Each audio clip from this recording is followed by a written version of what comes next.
అనుదిన అరుణోదయ స్తుతి కార్యక్రమంలో అనుదినము మాతో కలిసి దేవుని స్తుతిస్తున్న మా ప్రియ సోదరి సోదరులకందరికీ మన ప్రభువును రక్షకుడు యేసుక్రీస్తు అమూల్యమైన నామమున అందరికీ ప్రేమతో వందనాలు. ఉదయకాల మన ధ్యానాంశము రాజు మీద ఆశపడ్డాడు. పరిశుద్ధ గ్రంథమైన బైబిల్లో నుంచి రాజులు 2వ గ్రంథము,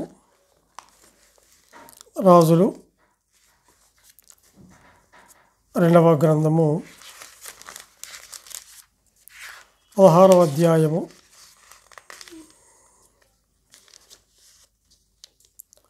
7, 8, 9 వచనాలు చదువుకుందాం.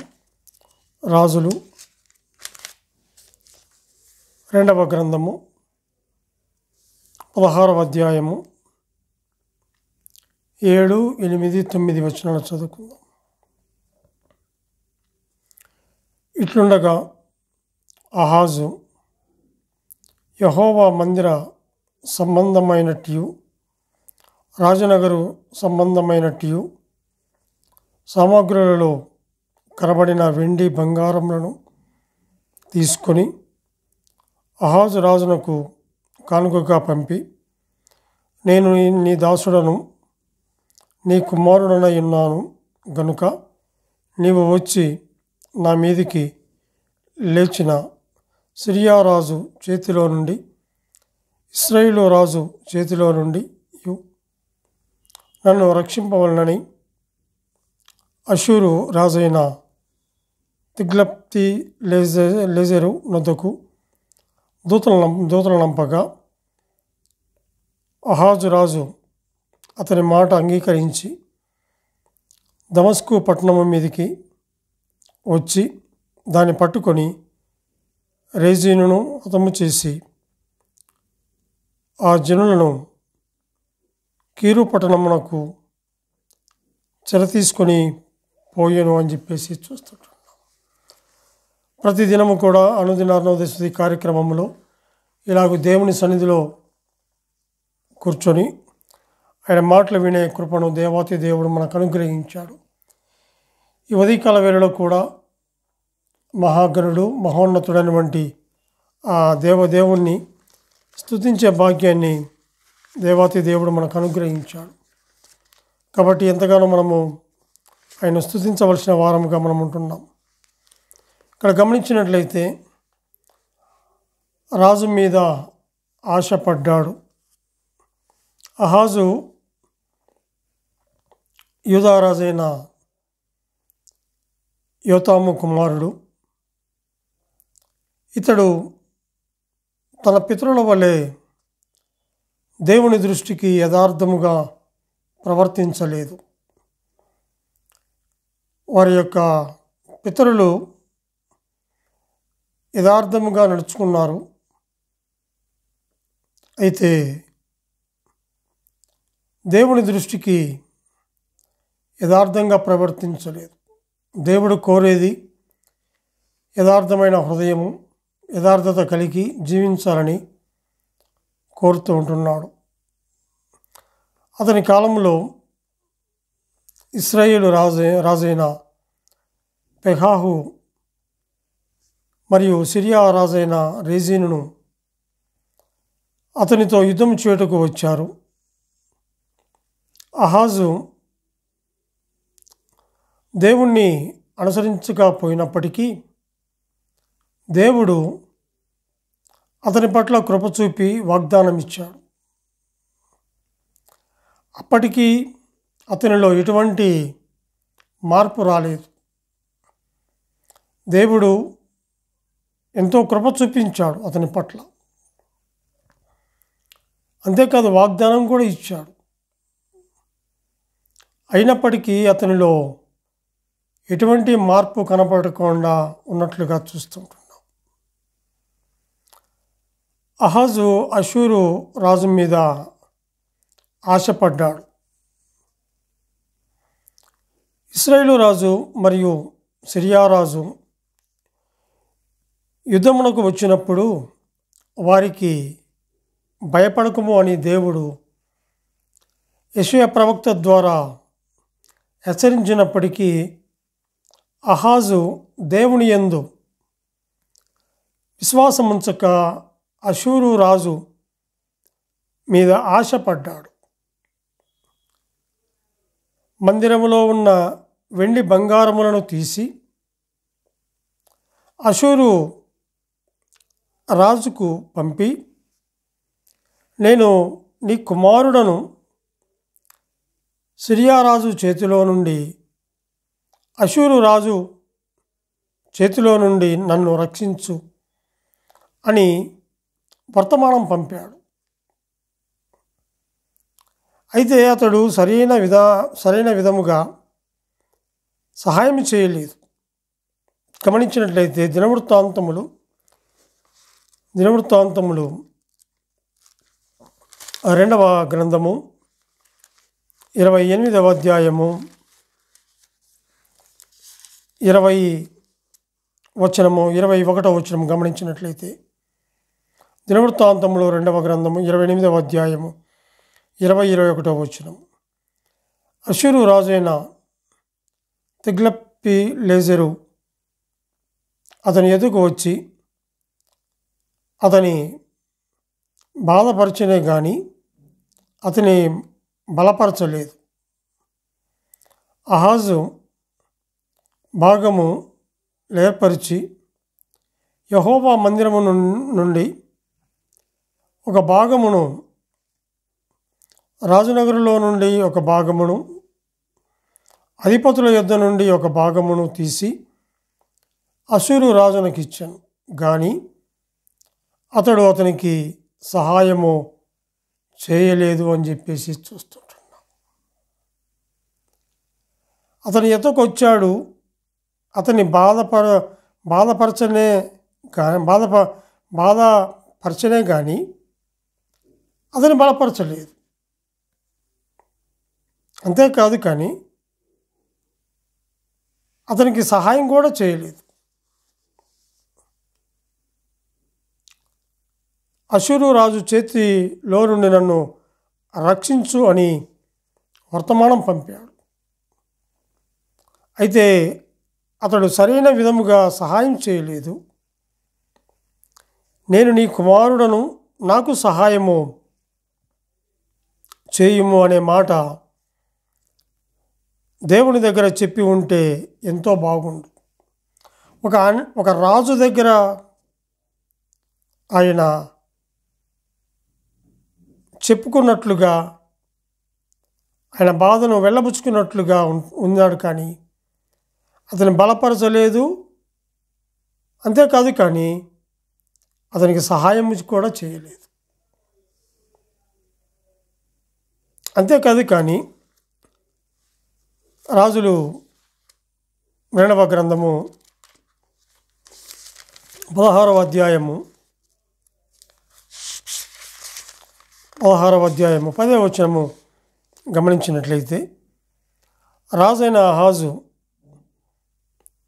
అషూరు రాజైన తిగ్లత్-పిలేసెరును కలుసుకొనుటకై దమస్కు పట్టణమునకు వచ్చి, దమస్కు పట్టణమందు ఒక బలిపీఠమును చూచి దాని పోలికను మచ్చును దాని పని విధమంతయును యాజకుడైన ఊరియాకు పంపెను అని చెప్పేసి చూస్తుంటున్నాం.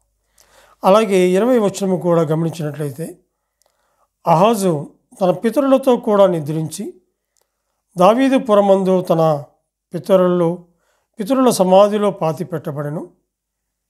అతని కుమారుడైన హిజ్కియా అతనికి మారుగా రాజాయను అని చెప్పేసి చూస్తుంటున్నాం. ఇక్కడ కూడా గమనించినట్లయితే అహాజు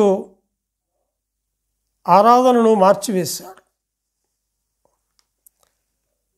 ఇలా చేయడం వల్ల అహాజు రాజు నిజదేవునికి ఆయన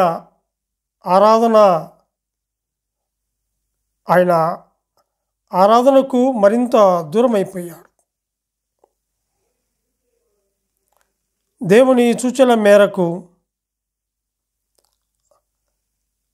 చేసినటువంటి ఆ బలిపీఠాన్ని 2వ స్థానానికి దించి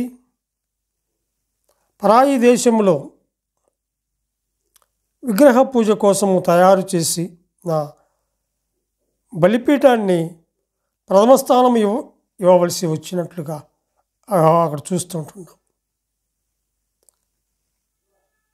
ఈ క్రొత్త బలిపీఠముపై అహాజు బలు అర్పించాడు. తన మతాచారాల్లో నిజదేవునికి ఇంత తక్కువ స్థానం ఇచ్చినట్లుగా చూస్తుంటున్నాం.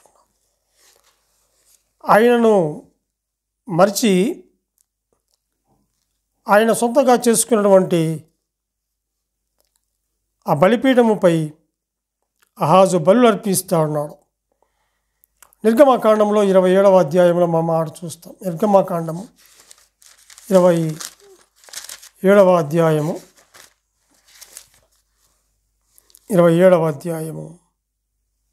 1 నుంచి 8 వచనాలు. 27వ అధ్యాయము 27 నుంచి 8 వచనాలు గమనించినట్లయితే అక్కడ మరియు 5 మూరల పొడవు 5 మూరల వెడల్పు గల బలిపీఠమును తుమ్మకర్రతో నీవు చేయవలెను. ఆ బలిపీఠము చచ్చౌకముగా ఉండవలెను. దాని ఎత్తు 3 మూరలు, దాని 4 మూరలను, దాని మూలలను, దాని కొమ్ములను చేయవలెను. దాని కొమ్ములు దానితో ఏకాండముగా ఉండవలెను. దానికి ఇత్తడి రేకు పొదిగింపవలెను. దాని బూడిదే